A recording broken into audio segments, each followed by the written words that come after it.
Business strategy, धंधे का फंडा। महाराष्ट्र ट्रेड फेयर अंतर्गत आयोजित और माहेश्वरी विद्या प्रचारक मंडल के सहयोग से धंधे का फंडा, बिजनेस स्ट्रैटेजी, इस चर्चा सत्र में आप सभी का हार्दिक स्वागत है। इस सत्र का संचालन कर रहे श्री विनय जी मंत्री एक प्रख्यात और प्रभावी प्रशिक्षक के रूप में जाने जाते हैं और विभिन्न क्षेत्रों में 5,000 से अधिक प्रतिभागियों को प्रशिक्षित किया है। आपने आज तक कई नामी संस्था जैसे Deloitte, Sterling and Wilson, ITC, Asian Paints, इन कंपनियों के लिए 2,000 से अधिक घंटे की कार्यशालाएं आयोजित की है और 300 से अधिक प्रतिभागियों को व्यापार, संचार और जीवन ऐसे विषय पर प्रशिक्षण तथा मार्गदर्शन दिया है। हमारे मार्गदर्शक है श्री प्रमोद जी कासट। आप इंटेलीकैप, जो कि आविष्कार ग्रुप का इन्वेस्टमेंट बैंकिंग वेंचर है, इस संस्था के मैनेजिंग डायरेक्टर पद पर विराजमान है और आपको 25 वर्षों से अधिक structured finance, investment banking and private credit का अनुभव है। आपने Credit Suisse, Deutsche banks global markets team के लिए संचालक स्तर पर अपना योगदान दिया है। आपका एक्सेप्शनल ट्रैक रिकॉर्ड आपका नेतृत्व गुण प्रभावी तरीके से दर्शाता है। आपको देश और विदेशों में राष्ट्रीय और अंतर्राष्ट्रीय स्तर पर infrastructure, real estate, pharma, industrial और लॉजिस्टिक्स जैसे क्षेत्रों में डील्स और निगोसिएशन का व्यापक अनुभव है। आप मुंबई विश्वविद्यालय से एमबीए है तथा आपके पास बिट्स पिलानी से इलेक्ट्रॉनिक्स इंजीनियरिंग ऑनर्स की भी डिग्री है। हमारे अगले मार्गदर्शक है डॉक्टर दिगंबर जी झंवर। आप पालघर ठाणे क्षेत्र में लगभग 30 सालों से वैद्यकीय सेवा प्रदान कर रहे हैं और पालघर क्षेत्र में अग्रणी चिकित्सक माने जाते हैं। आपके व्यावसायिक निष्ठा के समान आपका सामाजिक कार्य प्रशंसनीय रहा है। आप जीवन ज्योत आई हॉस्पिटल पालघर और शौर्य भुवन अयोध्या, इन संस्थाओं में ट्रस्टी पद पर अपना योगदान दे रहे हैं। आप कमला ग्रुप ऑफ कंपनी के चेयरमैन हैं। आपको Mahesh Gaurav, Mahesh Bhushan, Maheshwari of the year 2022 by Maheshwari Times और वोकेशनल एक्सलेंस अवार्डी 2022 आदि पुरस्कारों से सम्मानित किया गया है।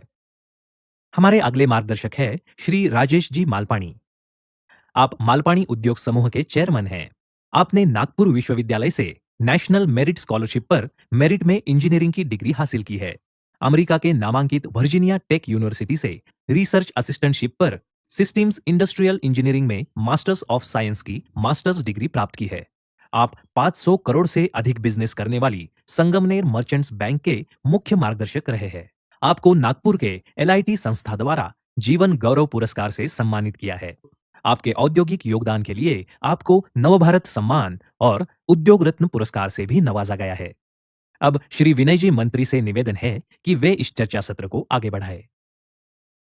हम बड़े ही कुछ शब्दों में ये समझने की कोशिश करेंगे कि आज की ये जो चर्चा होने वाली है ये किस चीज पर होने वाली है। बिजनेस स्ट्रैटेजी के इस पीछे हमारा क्या हेतु था, क्या मोटिव था, क्या ऑब्जेक्टिव्स हैं आज के इस सेशन के। इन ये सामने जो जितने व्यक्तित्व जितने बड़े हैं उतने ही हम्बल भी है। तो इनको जब भी मैंने टाइम मांगा है, इन लोगों ने अपने बिजी शेड्यूल में से मुझे टाइम दिया है और कभी मुझे ये एहसास नहीं करवाया कि हम आपको टाइम दे रहे हैं करके। तो राजेश जी का अगर कहे तो उन्होंने खुद अपना कॉन्टैक्ट भेजकर मुझे कहा कि I am speaker at Jalna. तो मैं गदगद हो गया। मैंने बोला बड़े लोगों की यही खास बात होती है कि वो उनके परिसर के सारे लोगों को और बड़ा मानते हैं। दिगंबर जी झंवर से जब मैंने बात की कि सर आपके लॉजिस्टिक्स का क्या होगा, तो दिगंबर जी झंवर ने मुझे कहा कि मैं अपना बर्डन जालना ट्रेड फेयर और इन कमिटी पर नहीं देना चाहता। आप लोगों के पास पहले ही बहुत काम है। मेरी एचआर टीम बहुत बढ़िया काम करती है। किसी और का करवाना हो तो आप मुझे बता देना। प्रमोद जी से जब मैंने बात की, वो ओवरसीज से, तो उन्होंने बोला ओवरसीज होने के बाद भी he gave me a time of 6 PM so that he could be online and he could attend that। और अटेंड कर रहा था तब मैंने एजेंडा बताया। मैंने जैसे मैं अपने प्रोफेशनल कोचिंग सेशंस में करता हूँ, मैंने अपना बकायदा सब शुरुआत की। तो प्रमोद जी बोले इतना फॉर्मल होने की जरूरत नहीं है भाई, हम यहाँ पर बस चर्चा करने वाले हैं। We are going to understand what is it about. So thank you so much all of you all for being here and I quickly like to set the agenda for today's programme, क्योंकि हम professionally यही करते हैं। पहले agenda set करो, सबको पता चल जाए कि हम आए क्यों हैं। बिजनेस स्ट्रैटेजी ये कहती है कि बॉस आपका धंधा 100 करोड़ का है, 300 करोड़ कैसे जाना है, उसे 1000 करोड़ कैसे जाना है, 5000 करोड़ कैसे जाना है। आपका धंधा अगर 25 लाख का भी है ना, या 5 लाख का है तो उसे अगले स्टेप पर कैसे लेके जाना है, हमारे स्टेप्स क्या होने चाहिए। अगर आप ट्रेडिंग कर रहे हो तो मैन्युफैक्चरिंग में कैसे जाना है, अगर आपने आयुर्वेद में मेडिसिन पढ़ाई करी है फिर भी आप इंडस्ट्रियलिस्ट कैसे बन सकते हो। Big round of applause please. अगर आपके पास बाहर जाकर यूएस में शिक्षण है फिर भी फैमिली वैल्यूज को पकड़कर आप वापस कब आ सकते हो, सिर्फ इसलिए क्योंकि कुछ पत्र संस्कार हुए थे ओमकार दास जी मालपानी के। Big round of applause. अगर आप एक बैंकिंग वेटरन हैं और आपने कई साल बैंकों के साथ रीस्ट्रक्चरिंग M&A किया है तो आपकी काबिलियत उस लेवल तक पहुंच गई है कि एक 300 करोड़ की कंपनी को आप 4000 करोड़ तक पहुंचा सकते हो, तो आप प्रमोद जी कासट हो। तो ऐसे सारे लोग हमारे सामने बैठे हैं जो ये बिलीव करते हैं कि सस्टेनेबल ग्रोथ आपके बिजनेस को आप कैसे दे सकते हो, चाहे पैंडेमिक हो, चाहे फाइनेंशियल क्राइसिस हो, यूएस में हाउसिंग प्राइम लोन फट जाए, कोई फर्क नहीं पड़ता, आपका बिजनेस फिर भी उस मुकाम तक पहुंचेगा। और हाँ, एक डिस्क्लेमर मैं देना चाहता हूं इससे पहले कि हम सेशन शुरुआत करें। इनकी बात सुनकर आपको ऐसे लग सकता है कि शायद इनकी जर्नी इजी रही होगी। Please believe me that journey has not been easy. ये सफर काफी मुश्किल रहा है, हर दिन मुश्किल रहा है, बट उन्होंने कुछ डिसीजंस लेकर अगले स्टेप तक पहुंचे हैं। वो डिसीजंस क्या थे, वो टर्निंग पॉइंट क्या थे, कब किस मोमेंट पर इन्होंने डिसाइड किया कि हाँ भाई मुझे नेक्स्ट स्टेप पर ये करना है, ये आज हम जानेंगे। ये है business strategy. So thank you so much all of you all for being a part of such a wonderful session. अगर आपको लगा नहीं यार ये सेशन मेरे काम में आने वाला है और आप यहां पर आए, thank you so much. I appreciate your thought process, I appreciate your time. Without further ado I will now request Pramod ji Kasat to please go ahead and enlighten us with your words, sir. So I will request the team to please put up Pramod ji's presentation. Thank you so much. They will also be helping you with the slide change. Thank you. Obviously सबसे least, सबसे छोटा मैं हूँ इस group में, तो number मेरा पहला आ गया इधर। सर आप मुझे भूल गए। तूने तो पहले ले ही लिया नंबर। साथियों, मैं कल का पेपर देख रहा था।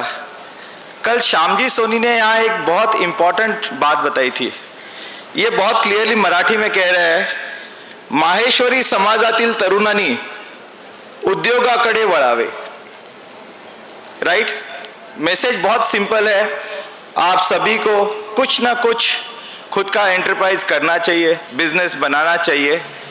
और जो विनय ने आज सब्जेक्ट यहाँ हम सबके लिए रखा है वो बात यही है, ये बिजनेस के फंडे क्या है, ये बिजनेस में हमारी स्ट्रेटेजी क्या होनी चाहिए, छोटे छोटे बिजनेसेस को हमको बड़ा कैसे बनाना चाहिए, स्केल कैसे बड़ा हो सकता है।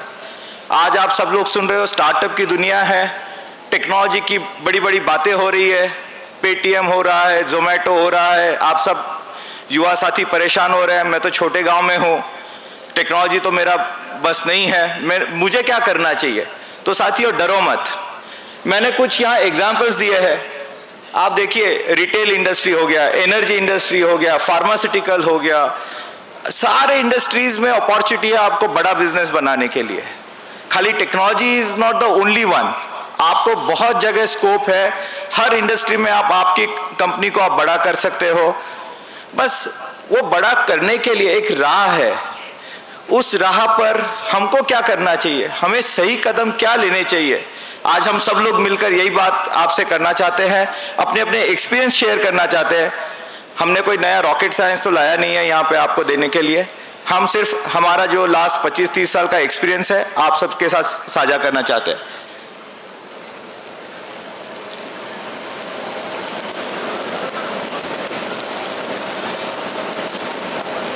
तो साथियों, आप लोगों ने मोतीलाल ओसवाल एक फर्म का नाम सुना होगा, रामदेव जी अग्रवाल जो उसके प्रमोटर है, छोटे से गांव से आए थे राजस्थान से, मुंबई सीए कर लिया। उनका 30 साल का एक्सपीरियंस, आज वो बड़े इन्वेस्टर है। जैसे आपने झुंझुनवाला का नाम सुना था राकेश जी का, वैसे ही रामदेव अग्रवाल एक बड़ी हस्ती है इन्वेस्टमेंट वर्ल्ड में। उन्होंने एक बहुत अच्छा लास्ट ईयर एक बुक लिखा है, उसमें वो कहते हैं कि भाई अगर बिजनेस समझना है या बिजनेस अच्छा बिजनेस बनाना है तो तीन इंपॉर्टेंट चीजें हैं जो विनय ने ऑलरेडी सुबह बता दिया आपको सबको। मैं फिर से उसी चीज को हाईलाइट करना चाहता हूं। सबसे इंपॉर्टेंट बात है, कोई भी बिजनेस करो तो उसमें क्वालिटी का ध्यान रखो। Quality is most important. आपका प्रोडक्ट का क्वालिटी रहे, आपके सर्विसेज की क्वालिटी रहे। दूसरा वर्ड है ग्रोथ। ग्रोथ का मतलब है बढ़ना, वृद्धि। Keep sliding.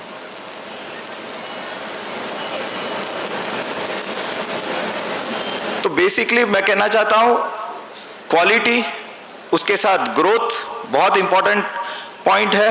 और तीसरा है लॉन्गेटिविटी, यानी ये जितना ज्यादा चलता रहेगा, ग्रोथ और क्वालिटी दोनों का मिश्रण, उतना बिजनेस हमारा स्ट्रांग होता जाएगा, उतना ही वो strong foundation for growth important है बिजनेसेस के लिए।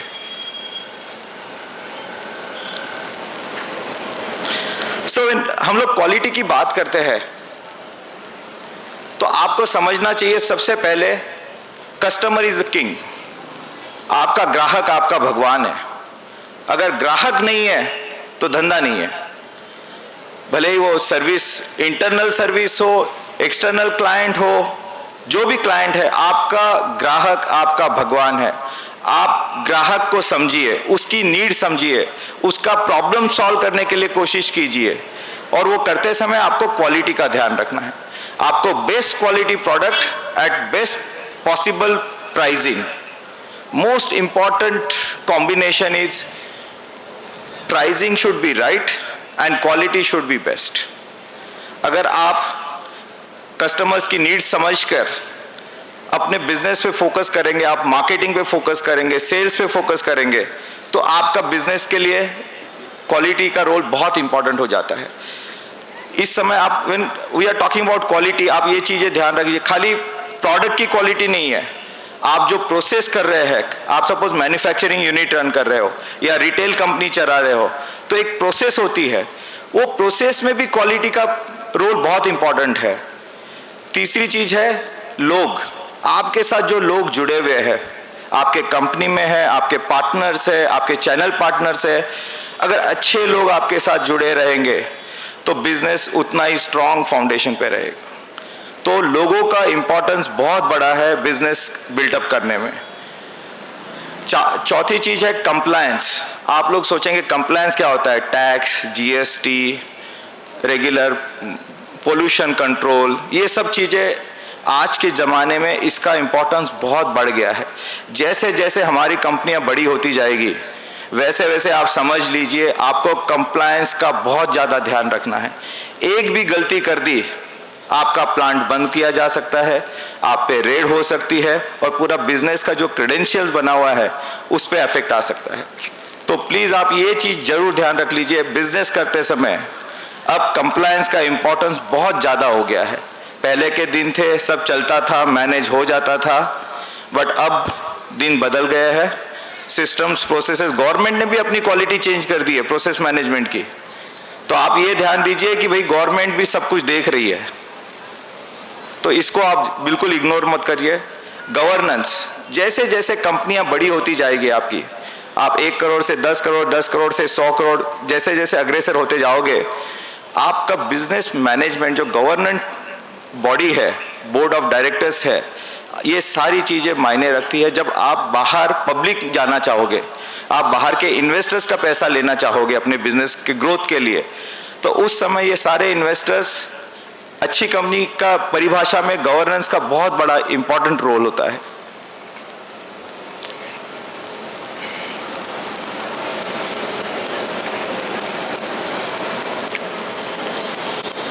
फिर से क्वालिटी के बारे में, फिर कोलैबोरेशन, नेटवर्क्स, आपको टीम अच्छी बनानी है, और ट्रेनिंग और development, R&D is also important, as well as आपके लोगों का ट्रेनिंग, उनको भी आपको कंटिन्यूसली ट्रेन करते रहना चाहिए, अपग्रेड करते रहना चाहिए, तभी आपका quality will be far better than most of the average players. Coming to growth,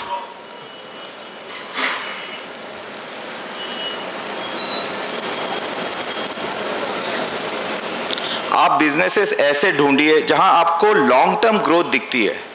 ऐसा बिजनेस मत ट्राई कीजिए जो एक शॉर्ट टर्म व्यू में आ जाता है। जैसे कोविड हुआ, सब लोगों ने सैनिटाइजर बना दिए, that was the fastest business that time, but उसका लॉन्गेटिविटी कुछ नहीं रहा, 6 महीना साल भर that business is died now. आपको ऐसे बिजनेस देखिए जो कंज्यूमर ओरिएंटेड बिजनेसेस है, उसमें food, agri, financial services, India growth बड़ा है, कंजम्पशन का थीम बहुत बड़ा है। अगले 10 साल में इंडिया हम लोग एक्सपेक्ट कर रहे हैं यहाँ से 4 टाइम बड़ा होगा जीडीपी में, तो लोगों का कंजम्पशन बढ़ेगा। तो आपको आपके प्रोडक्ट, सर्विसेज कंज्यूमर ओरिएंटेड जितने रख पाएंगे उतना अच्छा लॉन्ग टर्म सस्टेनेबल ग्रोथ मिलता रहेगा।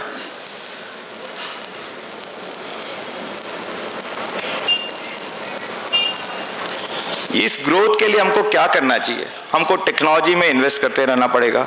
आजकल टेक्नोलॉजी का चेंजेस बड़ा फास्ट होता जा रहा है। टेक्नोलॉजी से प्रोडक्ट क्वालिटी, सर्विस क्वालिटी दोनों पे इम्पैक्ट आता है। तो अच्छी टेक्नोलॉजी में इन्वेस्ट करते रहेंगे तो हमारा स्टैंडर्ड भी अच्छा रहेगा। हमारे को अपने बिजनेस में कुछ तो अलग हट के दिखाना पड़ेगा, कुछ तो अपनी निश बनानी पड़ेगी, क्योंकि ये ज़माना कंपटीशन का है। आपके प्रोडक्ट में अगर कुछ अलग निश नहीं है, इंपॉर्टेंट पॉइंट अलग नहीं है, तो क्लाइंट आपके पास क्यों आएगा, कस्टमर आपके पास क्यों आएगा? तो आपको जब आप क्लाइंट के लिए या कस्टमर के लिए कुछ बनाना चाहते हो या सर्विस देना चाहते हो, तो उसमें आपको कुछ अपनी एक निश रखनी पड़ेगी। और obviously profit should be in mind. Her bar profitable growth is most important point in life. और जब हम बड़ा कैपिटल रेज करने की प्लानिंग करते हैं तो उसमें एक इंपॉर्टेंट पॉइंट है ये, how long this business can grow, how sustainable is this growth. ये बिजनेस कितना लंबा बढ़ता जाएगा? क्या इस बिजनेस में 10 करोड़ से 10,000 करोड़ होने की कैपेसिटी है? भले अगले 20 साल में होगा, लेकिन क्या इसमें ये पार्ट है जिसमें ये बिजनेस बड़ा हो सकता है? ऐसे बिजनेसेस को हमको ढूंढना चाहिए।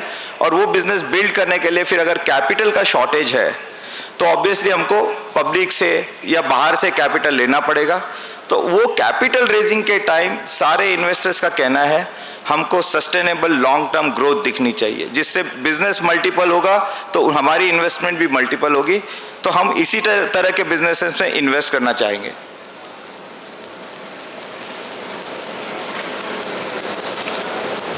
तो again coming back to this 3 words, quality यानी उत्कृष्टता, प्रोडक्ट का उत्कृष्टता या सर्विस अच्छी होनी चाहिए, उससे आपकी पहचान बनेगी। आपका जो ब्रांड बनेगा वो ये कॉम्बिनेशन ऑफ क्वालिटी, ग्रोथ से आपकी संपत्ति बनेगी। आपका वैल्यूएशन जो है वो आपका ग्रोथ से आएगा।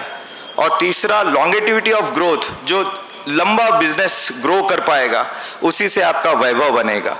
तो ये 3 पॉइंट अगर आप ध्यान में रखिए, बहुत बेसिक चीज है लेकिन इसको इम्प्लीमेंट करना बहुत इंपॉर्टेंट है। I am sure Rajesh ji आपको कुछ एग्जाम्पल्स जरूर देंगे ये इम्प्लीमेंटेशन के लिए क्या क्या करना पड़ेगा, कैसे कैसे होता है, और दिगंबर जी ने भी यही किया है तो वो आपसे जरूर शेयर करेंगे। धन्यवाद। Thank you so much, Pramod ji. Next, I would like to call on stage Digambar ji Zawar and would request him to go ahead and share his journey, जहाँ पर एक आयुर्वेद में डॉक्टर एक मेडिकल स्टोर से आज 6 factory तक कैसे पहुंचे हैं। Please a big round of applause for Digambar ji Zawar. Sonu Sharma ji को सुना,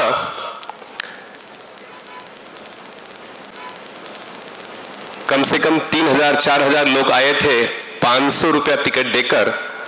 मुझे लगता है विनय जी मंत्री, इनका अगर शो रखे तो कम से कम 3,000 नहीं 6,000 लोग आएंगे 1,000 रुपए का टिकट देकर। तो एमटीएफ ने एक भूल की है, अगली बार ध्यान रखना, सोनू शर्मा को बुलाने की जगह विनय जी को बुलाओ। उनके जिस चेतना से, जो ऊर्जा से उन्होंने शुरुआत की, तो मुझे लगता है कि शायद, और कल का सोनू शर्मा का शो, उनकी प्रतिमा बड़ी है, उनके बारे में टिप्पणी करना गलत होगा, लेकिन मुझे काफी सुपरफिशियल लगा। लेकिन विनय जी जो बात कर रहे थे वो काफी डेप्थ से कर रहे थे, मुझे अच्छा लगा। सो बधाई हो। आदरणीय राजेश जी मालपानी, प्रमोद जी कासठ, विनय जी मंत्री और सभागार में सामने उपस्थित सभी महानुभाव, माहेश्वरी भाई बहनों, सबको नमन, वंदन, जय महेश। इस चर्चा सत्र के लिए मुझे सम्मिलित करने के लिए जिन्होंने सुझाव रखा, प्रस्ताव रखा, उसे अनुमोदित किया जिन्होंने, उन सभी का धन्यवाद। आपने मुझे यहाँ निमंत्रित किया, सम्मानित किया, विशेष विभूतियों के साथ में प्रत्यक्ष परिचित होने का अवसर दिया, सौभाग्य दिया, और सबसे महत्वपूर्ण आपके सामने मेरा मंतव्य अभिव्यक्त करने का अवसर दिया। आयोजकों का बहुत बहुत धन्यवाद। मैं आज बहुत ज़्यादा खुश हूँ, हर्षोल्लासित हूँ, खुद को गौरवान्वित महसूस कर रहा हूँ। वो इसलिए कि मंच पर विराजे आदरणीय राजेश मालपानी, प्रमोद जी कासठ, आप ऐसी विभूतियाँ हैं। आप उद्योग व्यापार के चरम सीमा पर विराजमान हो। आपके सामने इस सभागार में प्रथम पंक्ति में, प्रथम कुर्सियों के प्रथम चरण में बैठने की मेरी योग्यता नहीं, लेकिन आपके सम्मति से और एमटीएफ के सम्मति से मुझे आपके साथ बैठने का अवसर मिला और यह मंच साझा करने का अवसर मिला। आप सभी का बहुत बहुत धन्यवाद। मैं जिस अवभाव से आपके सामने खड़ा हूं, बात रख रहा हूं, मेरी यह योग्यता, जिस तरह से जिन्होंने मुझे ये बल दिया, ये ऊर्जा दी, मेरे व्यक्तित्व, मेरे चरित्र को जिन्होंने निखारा, जिन्होंने आकार दिया, उन सभी विशेष विभूतियों के प्रति समर्पण भावना से मैं कृतज्ञता व्यक्त करना चाहूँगा। इस श्रृंखला में सबसे पहले हमारे इष्ट दैवत श्री भगवान दत्तात्रेय आते हैं, जिनकी छत्र छाया में हम पूरा परिवार सुरक्षित और प्रगति पथ पर है। फिर हमारे नाना जी, नानी जी आते हैं, जिन्होंने हमें धार्मिक आध्यात्मिक संस्कार दिए। हमारे मम्मी पापा, जिन्होंने हमारे जीवन मूल्यों को अवलोकन कराया, हमके अवगत कराया। हमारे ज्येष्ठ भ्राता राजू दादा, जिसकी शुरू से हमारे उद्योग व्यापार में प्रमुख भूमिका रही है, और मेरी धर्म पत्नी, आप सब लोग जानते ही हो, कई बार मैंने मंच पर बोला है पतिव्रता योगिता। पतिव्रता इसलिए मैंने उच्चारण किया, आप सब बहनों को बताना चाहता हूँ। उनके बारे में मुझे बताने के लिए, सराहना करने के लिए पूरा सेशन लगेगा। आज का वे विषय नहीं, कभी जरूर बुलाना, मैं उनके बारे में बताऊंगा। लेकिन एक वाक्य में बोलूं, जब भी ऋषि मुनियों ने संहिता में कभी व्याख्या की होगी पतिव्रता की, तो योगिता की मूर्त, योगिता की प्रतिमा सामने रखी होगी। धन्यवाद। आज का जो विषय है उस पर आते हैं। अभी तक की मेरी भूमिका, उसको गिनना मत, 12 मिनट में अभी शुरू हो रहा है। धंधे का फंडा, उद्योग व्यापार कैसे शुरू किया जाए, उसमें उसे मुनाफे में कैसे जल्द से जल्द लाए, और मुनाफे में आने के बाद उसका विस्तार कैसे करें, इसकी विषय की चर्चा आज यहाँ होने जा रही है। बहुत विनम्रता के साथ, प्राणांतिकता के साथ मैं आप सभी को बताना चाहता हूं, जैसे डिस्क्लेमर होता है वैसा ये मेरा डिस्क्लेमर है कि इस विषय में प्रबुद्ध सभागार को बताने के लिए जैसा मेरी कोई प्रतिमा या मेरी प्रतिभा, मेरी योग्यता नहीं। मैंने इस बिजनेस मैनेजमेंट का कोई औपचारिक कोर्स किया नहीं है, और मेरे स्वयं का यह दावा भी नहीं कि मैं एक यशस्वी उद्योजक हूं। मैं यहाँ पर सिर्फ और सिर्फ आप सभी से चर्चा, वार्तालाप करने आया हूं। मैंने पिछले 30 साल में जो व्यापार में अनुभव लिया, उसको आपके सामने रखूंगा, साझा करूंगा, और मुझे पूरा विश्वास है कि यहाँ से जाते समय आप सभी का बहुत सारा आशीर्वाद, प्यार और बहुत सारा ज्ञान आप युवा पीढ़ियों से लेके जाऊंगा। तीनों दिन मैं यहाँ पर हूँ। तो चलो अपने विषय पर आता हूँ। मैं ये 10 मिनट में 5-7 मिनट तक मेरी जीवनी रखूंगा, और 2 मिनट में जो मैंने सीखा वो आपके सामने रखूंगा। मेरी जन्मस्थली साईखेड़ा, जिला नासिक, 3000 की बस्ती, छोटा सा देहात। ये मेरा ननियाल। हमारी माताजी, नाना नानी जी की एकलौती संतान, बचपन वहीं पर गया, प्राथमिक शिक्षा वहां प्राप्त की। वहां से माध्यमिक शिक्षा के लिए मैं सिंदूरनी आया, जलगांव डिस्ट्रिक्ट, यह भी एक छोटा देहात। मैं सब बातें 40 साल पहले की कर रहा हूं। ये मेरा पैतृक गांव, माध्यमिक शिक्षा मैंने यहाँ पर प्राप्त की। वहाँ की जीवन शैली के एक आपको प्रतिमा आपके सामने रखना चाहता हूँ कि किस किस्म की हमारी वो देहाती जीवन शैली थी। सभागार से प्रामाणिकता से कहना चाहूंगा कि हम शुरू से धनवान तो थे नहीं, हालांकि अभी भी नहीं है, लेकिन पक्के सीमेंट कंक्रीट के घर तो थे नहीं, लेकिन कभी हम झुकी बस्ती में भी नहीं रहे। 20 बाय 10 का छोटा मिट्टी का मकान, घर में फर्श नहीं, 40 वाट का पीला रंग देने वाला बल्ब, जमीन को गोबर से लिपना, वो जो रूम है वही तुम्हारा हॉल, बेडरूम, किचन, और प्रातः विधि के लिए भी जंगल जाना, घर में टॉयलेट की व्यवस्था नहीं। इस किस्म की साधारण सी जीवन शैली। बारिश के दिनों में 10 जगह से पानी गिरना, 10 जगह पर बर्तन रखना, मम्मी का चूल्हे पर रसोई करना, और हमारी स्कूल्स भी वैसी ही थी। घर से 3 किलोमीटर आना जाना, जिला परिषद मराठी मुलांची शाळा, वो भी मिट्टी की, वहां पर भी फर्श नहीं, फैन नहीं, ट्यूब नहीं। 10th के एग्जाम के लिए जामनेर हमारा जो तहसील है वहां पर जाना 40 किलोमीटर दूर। आप सब लोग जानते हैं बोर्ड के एग्जाम्स में बच्चा क्या, बच्चे के माँ बाप भी कितने परेशान रहते हैं। उस समय पर बस से जाना, दिन में 2 ही बस, और एक बस मिस हो गई, और मिस हो गई तो हमें हमारी इम्तिहान देती नहीं आएगी, इसलिए इम्तिहान से ज्यादा बस मिलने की चिंता। 150 बच्चे हम लोग 10वीं में थे, उसमें से 14 लोग पास हुए। इस किस्म की निम्न, कल जो मैंने चांडक जी को सुना, बुल्डाना अर्बन बैंक के चेयरमैन, उन्होंने बताया उनके 22 स्कूल से और पिछले कई सालों से 100% उनका रिजल्ट लग रहा है। तो मुझे मेरा 10वीं याद आया, 9.5% उस दिन का रिजल्ट था। हेडमास्टर ने बुलाया सब लोगों को, हम सब लोग रूम में बैठे, बताया ये बोर्ड है, बोर्ड पर मैं नाम लिखना शुरू करता हूँ, इस बोर्ड में जितने बैठेंगे उतने पास, बाकी घर जाओ। ईश्वर की कृपा रही, पहला नाम मेरा लिखा गया, दिगंबर जय किशन जौहर। में बोला मैं तो छूट गया। 10वीं में मैं प्रथम क्रमांक से पास हुआ। उस समय जो उच्च श्रेणी में प्रथम क्रमांक से या द्वितीय क्रमांक से जो पास होते थे उनके लिए 2 चॉइसेस रहती थे, एक तो इंजीनियर बने या डॉक्टर बने। मुझे पहले से पैसा कमाने का बहुत शौक था। मैंने इंजीनियर का मतलब घर बनाना, बिल्डिंग बनाना, दुकान बनाना, उसका अर्थार्जन मुझे कहीं दृष्टि क्षेत्र में नहीं दिख रहा था, उसका पैसा आता कहाँ दिख नहीं रहा था। लेकिन चौक में जो डॉक्टर बैठते थे, उनका रहन सहन, उनकी फैमिली, उनके बच्चे, उनके कपड़े, उनकी बात करना, उनके सीमेंट कंक्रीट के घर, उनकी गाड़ी, 2 व्हीलर 4 व्हीलर, ये मुझे थोड़ी लालसा देती थी। मुझे लगता है कि मैं डॉक्टर बनूंगा तो पैसे वाला बन जाऊंगा, धनवान बन जाऊंगा। तो मैंने सोचा चलो डॉक्टर बन जाते। तो वहाँ से मैं डॉक्टर बनने का सपना लेके नासिक पहुँचा, माहेश्वरी हॉस्टल 7 साल वहाँ रहा। बनना था मुझे MBBS डॉक्टर, मतलब MBBS यही मुझे जानकारी थी। 11वीं 12वीं कुछ अंक कम पड़े, MBBS को एडमिशन मिली नहीं। 3 चॉइसेस थी, डोनेशन दे के प्राइवेट मेडिकल कॉलेजेस में जाओ। मेरे साथ पहले कई बागायतदार हैं वहाँ के, नासिक झाईकड़ा के, जिन्होंने लोनी प्रवरा नगर में एडमिशन ले लिया। डोनेशन तो मेरे सिलेबस में ही नहीं था। सेकंड ऑप्शन था 1 साल रुको और अगले साल रिपीट करो, रुकना मना था। तो थर्ड ऑप्शन था एक तो BDS लो या BMS करो, तो मैंने BMS चॉइस किया।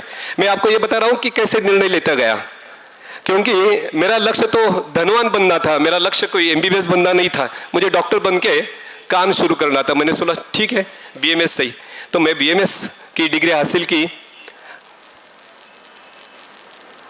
अभी समय आ गया क्लिनिक शुरू करने का। घर वालों की इच्छा थी कि मैं सिंदुर्णी में रहूं, साइकड़ा में रहूं, वहीं पर क्लिनिक शुरू करूं।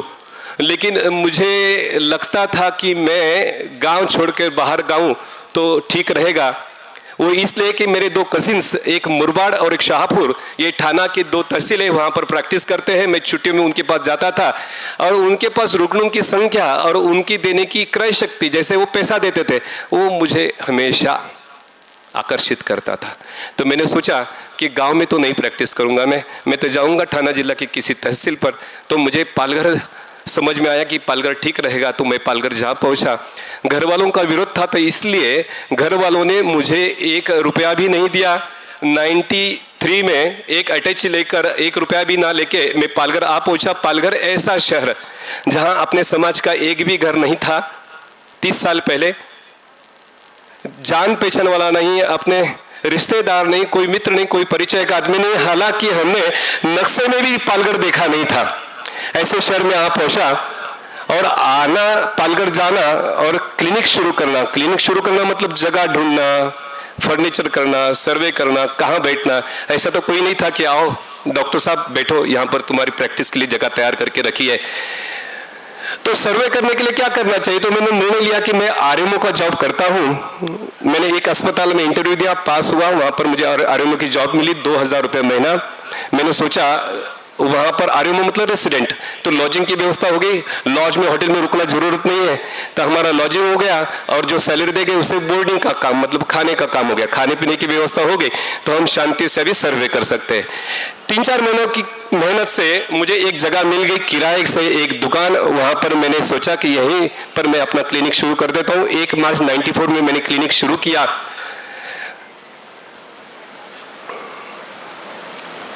मुझे गर्व होता है बताते समय कि पहले दिन से 2, 4, 5, 10 ऐसे पेशेंट्स देखते देखते रुग्णों का इस किस्म का प्रतिशत मिला कि मैं साल भर में 100 सेंचुरी मारने लगा। 100 रुग्णों से भी ज्यादा रुग्णों को देखने लगा। आमदनी बढ़ती आने लगी, पैसा आने लगा। 11 महीने का उसका करार खत्म होते ही सबसे पहले मैंने वो मेरी क्लिनिक की जगह खरीदी की 3.5 लाख रुपए में 94 में। वो इसलिए कि मुझे हमेशा लगता था कि हमारी क्लिनिक उद्योग व्यापार की जगह सुरक्षित होनी चाहिए। घर तो हम कभी भी बना लेंगे, लेकिन जगह अगर हाथ से निकल जाए तो सबसे पहले, मैं काफी धार्मिक हूं तो मुझे लगता है कि यहाँ पर अगर आपने कुछ ग्रह मिले हुए हैं, दूसरी जगह पर जाएंगे तो वापस पंगा। दूसरी बात है, मेरा क्लिनिक अच्छा चल रहा है तो जो जगह का मालिक है उसको किराया बढ़ा देगा, उसका टेंशन, या किसी और को बिक देगा तो टेंशन। मैंने सोचा कैसा भी करके इसको पहले खरीद ले, तो मैंने अपनी उद्योग व्यापार की जगह खरीदी की। उसके 1 साल के बाद में मुझे हमेशा से जो आकर्षित करती थी उस समय चलने वाली मारुति फ्रंटी 800, उसको खरीदी किया। ड्राइवर आगे बैठेगा, मैं पीछे पड़ेगा, दोस्त मिलेंगे उनको हाथ करूंगा, वो सपना पूरा हुआ। 3 साल में हमारे हम 2 भाई 3 बहना सबकी शादियां की, स्वयं की शादी की। 3 साल के बाद में मैंने सोचा कि अबे यह अपनी पालघर कर्मभूमि करते हैं, अपना यहाँ अर्थार्जन है, शायद कुंडली में ये जगह ठीक लगती है। तो मैंने गांव से भाई साहब को बुलाया, राजू भाई। 3 साल के बाद पापा गांव में ही थे, मम्मी गांव में ही थी, गांव में अपना दुकान चल रहा था। भाई साहब को बुला के मेडिकल स्टोर शुरू किया और मेडिकल स्टोर से हमने उद्योग व्यापार अपना शुरू किया। मेडिकल स्टोर क्यों? तो डॉक्टर के लिए सबसे आसान उद्योग रहेगा तो मेडिकल है, मैं प्रिस्क्राइब करूँ तू देते जा। तो मुझे लगा कि वो सबसे आसान रहेगा, तो हमने मेडिकल स्टोर शुरू किया। मेडिकल स्टोर बहुत अच्छा चलने लगा, हमारी आमदनी 3 गुना बढ़ गई। गांव में पापा की दुकान चल रही थी, मेरा दवाखाना चल रहा था और राजू भाई का मेडिकल स्टोर चल रहा था। हम बहुत खुश हो रहे थे। कोई भी डिसीजन हमने ओवरनाइट नहीं लिया। मैं क्लिनिक गया, फिर 3 साल के बाद मेडिकल स्टोर, फिर 3 साल मेडिकल स्टोर 6 साल चलाया। फिर हमने लगा कि कुछ पैसा आ रहा है, तो मेडिकल स्टोर पे हम लोग रोज रात को, राजू भाई और मेरा एक ही काम, रात को खाना खाने के बाद बाहर जाना, कलकत्ता नवरत्न पान लेना, एक आधा वो खाएगा आधा मैं खाएगा और 1 घंटा वो मुंह में रखकर चर्चा करेंगे। और चर्चा में एक ही विषय, उद्योग व्यापार को कैसा बढ़ावे। तो इस हिसाब से हमने सोचा कि यहाँ पर मेडिकल स्टोर पे सिर्फ सेल्स हो रहा है, हमारी काबिलियत इससे ज़्यादा है, हम लोग मार्केटिंग कर सकते हैं, इसको विस्तार कर सकते हैं, तो इसको हम बंद करते हैं और बंद करके हम लोग होलसेल शुरू करते हैं।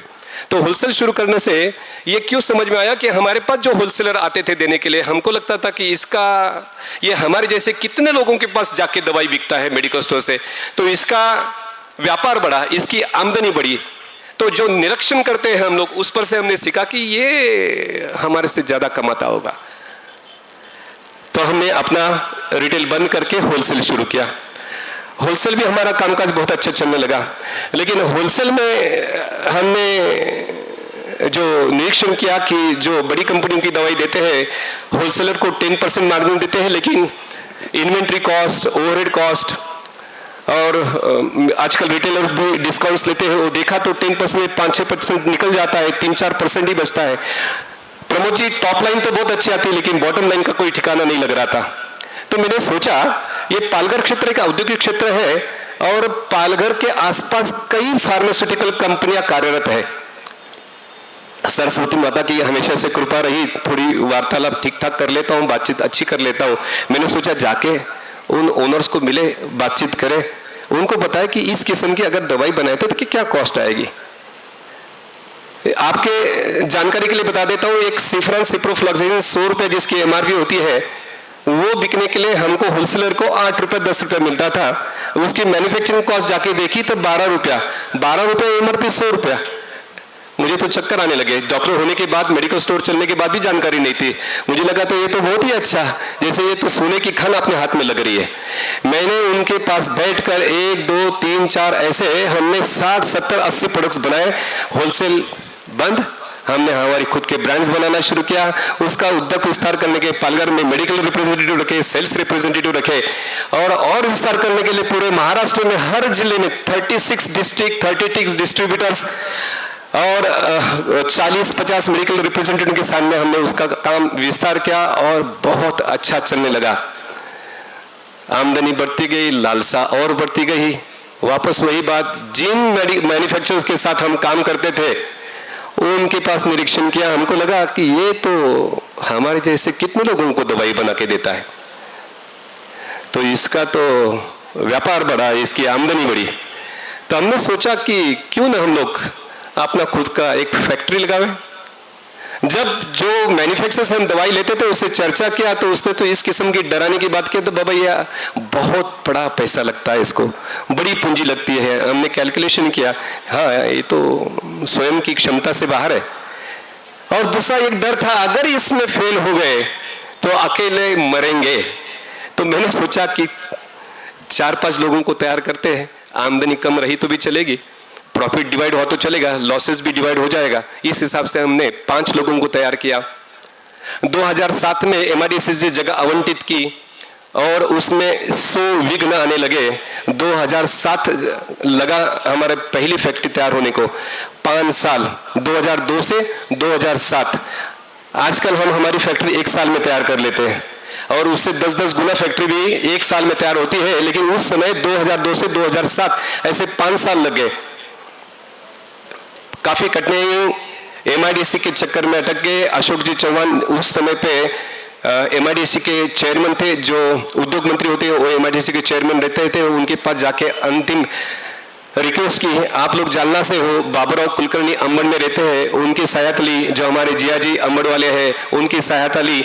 मंत्रालय में गया, अशोक जी चौहान ने समय दिया, सह्याद्री पर गया। उन्होंने बोला कि बोलो डॉक्टर, इतना बड़ा हॉल, पहले इंफिनिटी कॉम्प्लेक्स, कैसी बात करें। भगवान का नाम लिया, उनसे बात रखी। आप लोग सुनते हो, बोला शेतकरी लोग दुष्कालग्रस्त हो जाते हैं, पूरग्रस्त हो जाते हैं, वैसा ही मैं एमआईडीसी से ग्रस्त हो गया हूं।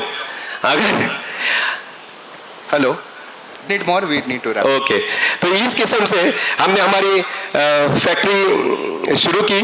काफी विघ्न आए। फिर 2013 में एग्जिट लिया सब मित्रों को और मैंने उसे स्वयं को रखा। मैं उसका एक अकेला ओनर बना। 2013 से लेकर 2023 तक हमने एक एक करके बहुत सारी फैक्ट्री लगाई, जिसमें कमला लाइफ साइंसेस लिमिटेड है। इसमें हमें काफी नाम शोहरत दिया, पैसा भी काफी दिया रेमडेसिविर की वजह से। और ये कमला लाइफ साइंसेस ये महाराष्ट्र की सबसे बड़ी फैक्ट्री है। मुझे खुशी होती है कि आज एक कॉन्ग्लोमरेट एक 12 फैक्ट्रीज का है, 6 फैक्ट्रीज और 6 हमने जॉइंट वेंचर्स के 36 देश विदेश में अपना व्यापार चलता है। और 2030 तक हमारा लक्ष्य है कि इसे 10,000 करोड़ का वैल्यूएशन, 2,000 करोड़ का सेल्स करके इसे one of the fastest growing pharma company बनाए। और इसमें हमने जो सीखा वो आपके सामने संक्षिप्त में 2 मिनट में रखता हूं विनय जी, कि आपका डिजायर, स्ट्रॉन्ग डिजायर चाहिए कि मुझे पैसे वाला बनना है, मुझे बड़ा उद्योग खड़ा करने का है। ये स्ट्रॉन्ग डिजायर है that get converted into your thoughts, that thoughts becomes your nature. That nature gives you attitude and attitude changes your destiny. तो मुझे कुछ किताबें याद आती है कि I personally believe and I want you to believe and law of attraction and power of subconscious mind. अपना लक्ष्य इतना ऊंचा रखो, जैसे HDFC के एग्जीक्यूटिव चेयरमैन दीपक जी पारिक कहते हैं, वो उदाहरण के तौर पर क्रिकेट की मैच बताते हैं, 20-20 ओवर्स में हर गेंद में सिक्सर, 36 रन रेट से आप 20 ओवर में 720 रन्स बनाओ, इस किस्म का आपका लक्ष्य रखो। एक बात आपको बताना चाहता हूं कि you born poor is not your fault, but if you die poor is 100% your fault. तो अपना लक्ष्य ऊंचा रखो, उसे एग्जीक्यूट कैसे किया जाए उसका एक नटसेल में बताना चाहता हूं। समय की सीमा है, मेरे ख्याल से बाद में अगर समय देंगे विनय जी तो उस पर भी बात करना चाहूंगा। धन्यवाद, थैंक यू, जय महेश।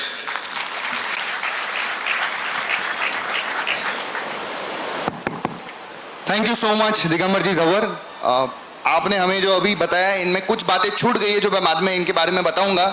ये समय ज़्यादा ना लेते हुए मैं राजेश जी मालपानी से रिक्वेस्ट करता हूं कि वो मंच की तरफ पधारे। We all are waiting to hear you sir. Please a big round of applause for Rajesh ji Malpani, Malpani group Sangamner.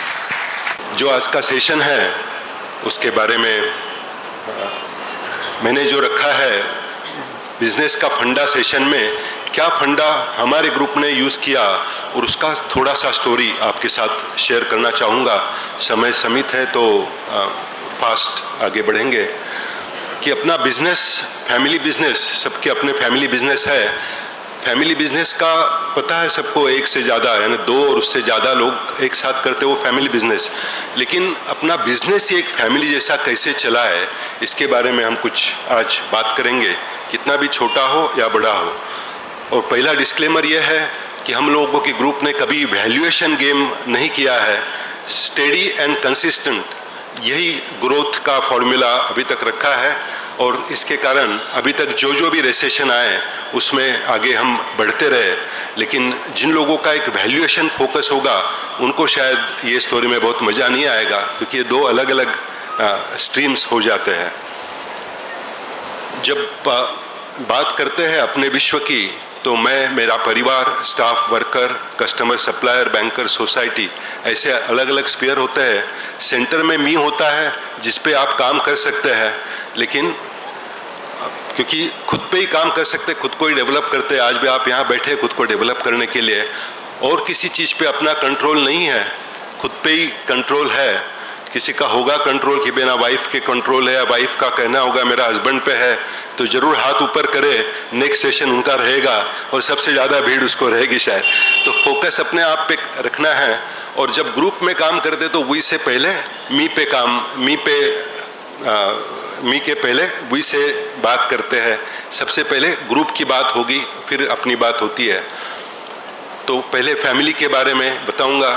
Family, हमारे जो परदादा जी थे जगन्नाथ जी, उन्होंने चालू किया बिजनेस।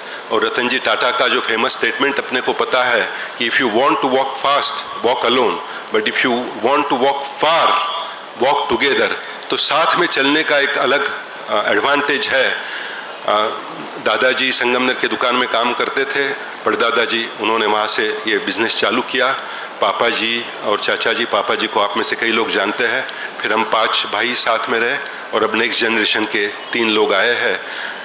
और बाकी लेडीज़ सब हमारे होम मेकिंग में और फ्यूचर जनरेशन में उनका बड़ा सहयोग रहा है। जो मैनेजमेंट के प्रिंसिपल हमने कॉलेज में सीखे थे, man power, marketing, method, machine, material, money, इससे ज़्यादा महत्वपूर्ण मोरल, एम फॉर मोरल। और ये हमको हमारे सीनियर जनरेशन ने, पापा जी ने जो पत्र संस्कार है, जो हमको लेटर उन्होंने लिखे थे, उससे बार बार ये कहते गए कि व्हाट आर द वैल्यूज़, और values are most important in our journey. तो ये जो बिजनेसेस हमारे चालू हुए, स्टे लॉन्गर ग्रो स्ट्रॉन्गर में, FMCG जो परदादा जी ने चालू किया था, अब 128 साल हुए, लेकिन इसकी ग्रोथ जो हुई है ये कुछ सीमित सालों में हुई है। डेफिनेटली चैलेंजेस आए, कुछ बिजनेसेस हमने चालू किए और बंद भी करने पड़े जहाँ प्रॉफिटेबिलिटी कम होगी, या कहीं कॉम्पिटिटर गलत नीतियाँ अपनाते जो अपने को नहीं अपनानी है, तो ये सब बिजनेसेस बंद भी करने पड़े हमको। जो फैमिली स्ट्रांगली साथ में रखनी है तो क्या करना है, सबसे इम्पोर्टेंट है कम्युनिकेशन, बहुत इम्पोर्टेंट है। जैसे वो विद्या बालन जी का पिक्चर है डर्टी, फिल्म सिर्फ 3 चीज़ों पे चलती है। कौन सी 3 चीज़ें? Entertainment, entertainment and entertainment.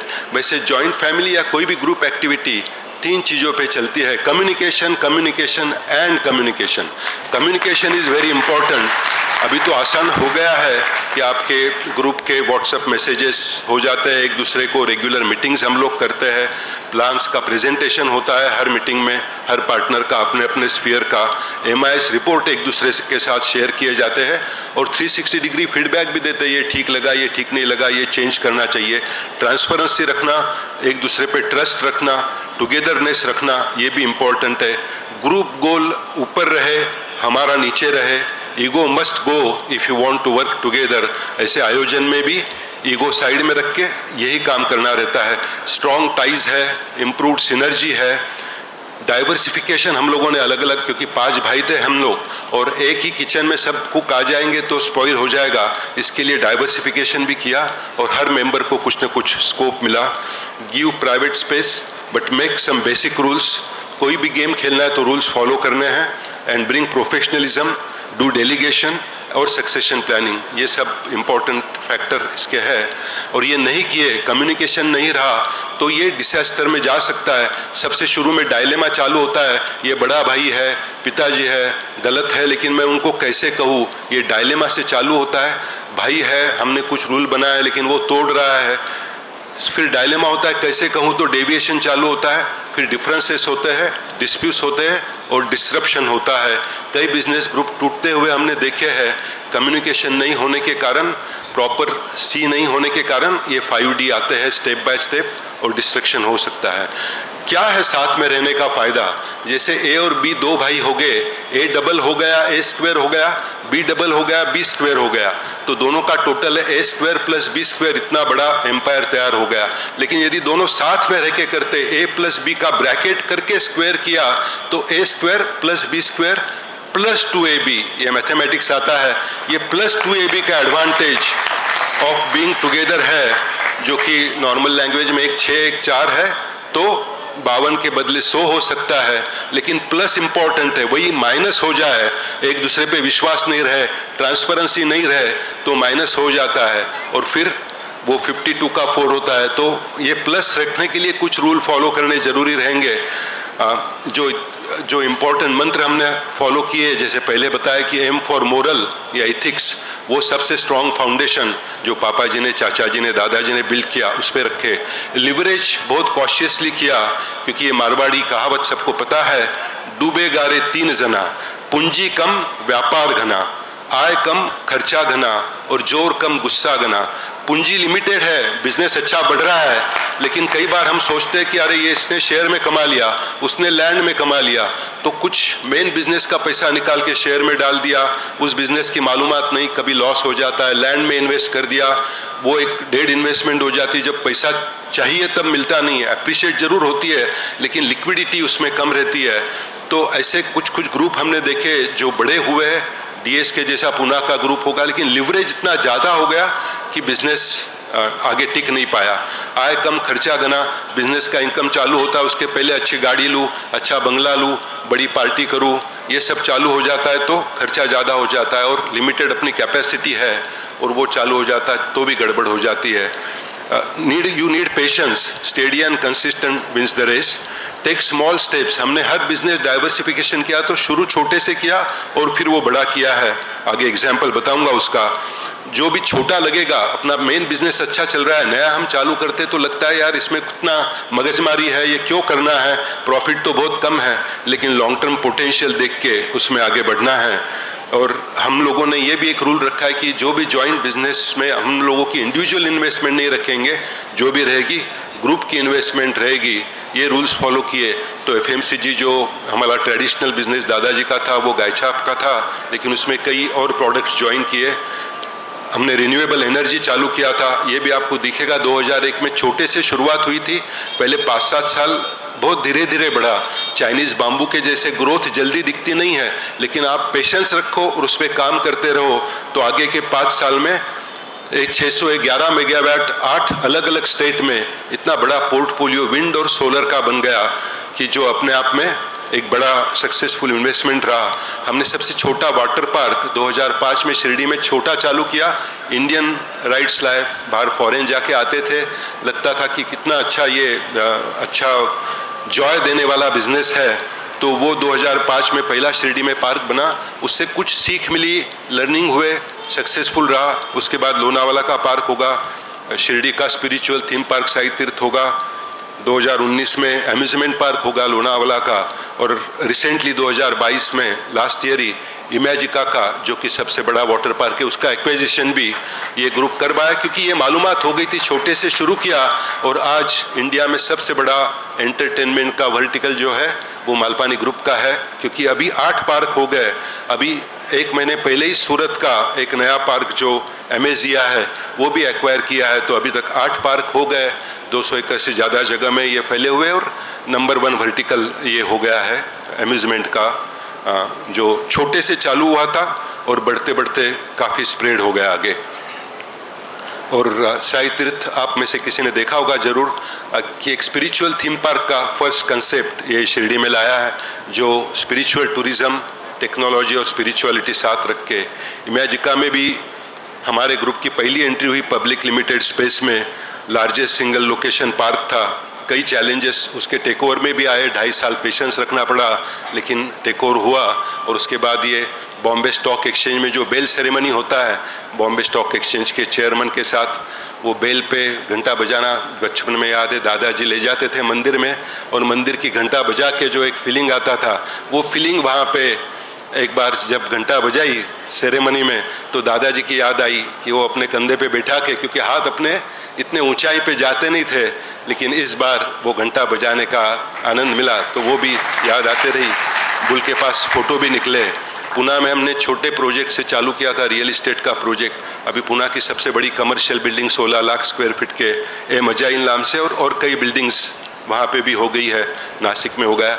ये डाइवर्सिफिकेशन करते हुए लर्निंग के लिए भी हमने कुछ चीज़ें की, जैसे आईटीसी सिगरेट कंपनी है, टोबैको बिजनेस में नंबर 1 मल्टीनेशनल है, उसका एजेंसी सीखने के लिए खाली लिया कि कैसे वो बिजनेस करते हैं।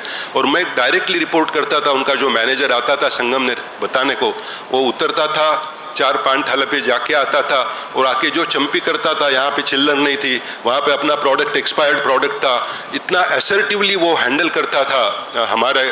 और जब उससे कई चीज़ें सीखने मिली, तो ऐसे सीखने के लिए आईटीसी होगा, बजाज होगा, रिलायंस होगा। आईटीसी ये सेंसेक्स के 30 कंपनियों में जो 7 कंपनियां अभी खाली बची है, उसमें एक आईटीसी है। कई चीज़ें उनसे सीखने मिली। 30 साल पहले उनके पास संगमनेर के गणेश पान स्टॉल पे कितना स्टॉल बिकता है इसका डेटा रहा करता था। अब तो डेटा माइनिंग आसान हो गया, लेकिन उस समय से डेटा पे काम करने वाली ये कंपनी थी और कई चीज़ें सीखने मिली। स्टाफ और वर्कर के बारे में ब्रीफली बताऊंगा। जब मैंने ज्वाइन किया, हमारे यहाँ पीपीटी प्रिंसिपल फॉलो करना हमने डिसाइड किया, पीपल, प्रोसेस एंड टेक्नोलॉजी। जैसे अभी यहाँ कासट जी ने भी बताया, अलग अलग स्फीयर, उसमें से कुछ क्लब करके ये हुआ है समझो। इसमें सबसे मेन फोकस पीपल पे था, क्योंकि वही बाकी चीज़ें ड्राइव करते हैं। जब मैंने ज्वाइन किया, एनुअल इवेंट रहता था, स्ट्राइक होना, कई दिन के स्ट्राइक चलते थे, मैनेजमेंट में और लेबर में एक खिंचाव तनाव रहता था, लूज सिचुएशन रहती थी। उससे विन विन सिचुएशन में लाने के लिए कई चीज़ें हमने की। 1988 में लास्ट स्ट्राइक हुआ 35 डेज का। उसके बाद ये विन विन सिचुएशन और जो कम्युनिकेशन मैंने बढ़ाया वर्कर्स के साथ, यूनियन के साथ, उसके बाद एक बार भी स्ट्राइक 88 के बाद नहीं हुआ। ये अपने आप में एक अचीवमेंट रही। और आज जो स्ट्रेंथ है मालपानी ग्रुप की, उस समय हम देखते थे लोगों को टेम्पररी रखो, कॉन्ट्रैक्ट पे रखो, लेकिन उसके बाद हमने सोचा कि ये अपनी रियल एसेट है, उनको अपने पेरोल पे रखेंगे। और आज पेरोल पे 5000 से ज़्यादा लोग काम कर रहे हैं। और अमेरिका से आने का वो आनंद लगता है कि वहाँ एक अच्छा जॉब ज़रूर मिल जाता था, लेकिन यहाँ आके जो जॉब क्रिएट करने का जो एक जॉय मिला वो कुछ अलग ही है। कुछ छोटी छोटी इन्वेस्टमेंट आइडिया आपके साथ शेयर करूँगा। जो वर्कर्स हमारे शादी करता था अपने बच्चे का तो 1 महीना एब्सेंट रहता था, उसके शादी में 50 वर्कर और चले जाते थे, वो सब बंद होने के लिए हमने सामुदायिक विवाह चालू किया। और ये सामुदायिक विवाह में अभी तक 1100 शादियाँ वर्कर्स की भी होती है, स्थानिक लोगों की भी होती है। मेरे शादी में जितने लोगों ने खाना नहीं खाया, हर शादी में 12-15 हज़ार लोग खाना खाते हैं, क्योंकि 40-50 शादियाँ एक साथ एक स्टेज पे होती है। उनके बच्चों के लिए वाटर पार्क की ट्रिप होगी, अलग अलग जो एक उनको भी अपनापन लगना चाहिए पूरे परिवार को, उसके लिए ये गणपति का प्रोसेशन होगा। जो मुर्दाबाद मुर्दाबाद 88 तक चलता था, वो मोरिया मोरिया में चेंज करने का, सब में एनर्जी है, बस चैनलाइज कैसे करें वो एनर्जी को, वो चैनलाइज करने का रास्ता आपने अच्छे वेंट दिखाए उसको। ग्राहक भंडार हमने चालू किया, no loss no profit basis पे, फैक्ट्री के अंदर ही सब प्रोडक्ट मिलते हैं, क्योंकि वो गांव में जाता था, पगार होगा तब दूंगा पैसा बोलता था, तो उधारी में माल लेना है तो 10-20% ज़्यादा में लेना पड़ता था। यहाँ उसको उधारी में मिलता है, लेकिन कैशलेस है, उसका पेमेंट पूरा उसके पगार से अपने आप ट्रांसफ़र हो जाता है, no loss no profit basis पे। आज उसका 20 लाख का महीने का सेल है। ये स्टाफ क्रेडिट सोसाइटी और वर्कर क्रेडिट सोसाइटी, जो उनके ही पैसे से उनको ही फाइनेंस मिलता है, आज उनका खुद का 10 करोड़ का कैपिटल हो गया है।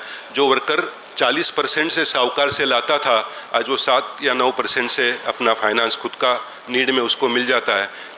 हमने अपने स्टाफ के और वर्कर्स के बच्चों के लिए भी फाइनेंशियल सपोर्ट का स्कीम, एजुकेशन लोन का चालू किया, जिसमें से ये स्वप्निल बाहेदी बच्चा, जिसका स्वप्न था मैं पायलट बनूं, और वो स्कीम के वजह से पायलट बन गया।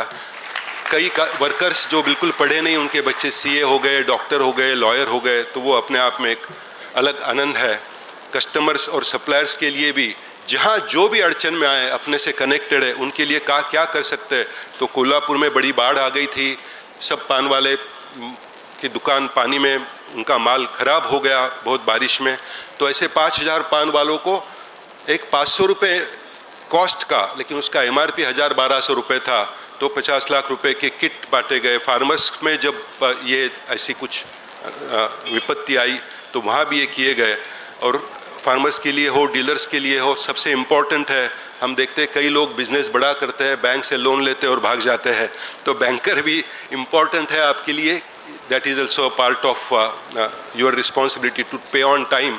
और इतने काम आता है कि इमेजिका का अभी टेक ओवर करना था, तब सडनली बड़ा चेक लिखना था, प्रोसेस को बैंक वालों ने बताया 1 महीना लगेगा शायद, लेकिन जो बैंक पहले से जिनसे डील करते थे, 8 दिन के अंदर उन्होंने बिफोर मॉर्गेज लोन डिसबर्स कर दिया। एंड वी कुड, तो आपका जो ट्रस्ट आप बिल्ड करते हैं, वो अकाउंट में जो आप डिपॉजिट करते रहते हैं इमोशनल अकाउंट में, वो आपको कभी काम आएगा ये बोल नहीं सकते। और जो सोसाइटी ने हमको दिया है, उसके लिए हमने ये अब्दुल कलाम जी का प्रिंसिपल फॉलो किया, provide urban facilities, urban amenities in rural area. America से सीख के आया तो कई लोग पूछते थे, यार तू संगमनेर क्यों सेटल हो रहा है, पुणे बॉम्बे, कई फैमिलीज़ बड़े होती है तो नेबरिंग सिटी में चले जाते हैं, लेकिन हमने तय किया था कि हम संगमनेर को सिटी जैसा कन्वर्ट करने की कोशिश करेंगे rather than moving to a city.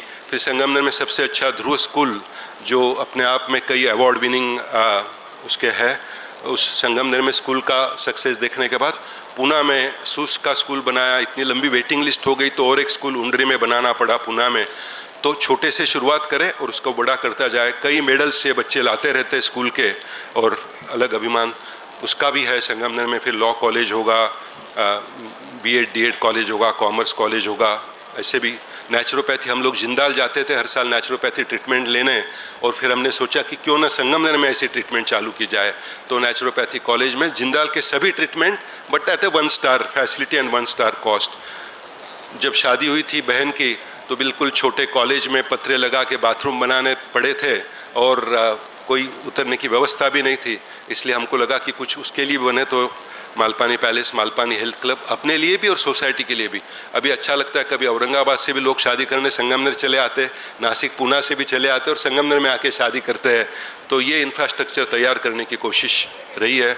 Hospital एक अच्छा तैयार किया, जहाँ 10 रुपये में MS MD डॉक्टर उसका सर्विस देता है। सब ऑपरेशन गवर्नमेंट स्कीम से होते रहते हैं। कोविड में भी 1 लाख से ज़्यादा पेशेंट्स उसमें हुए।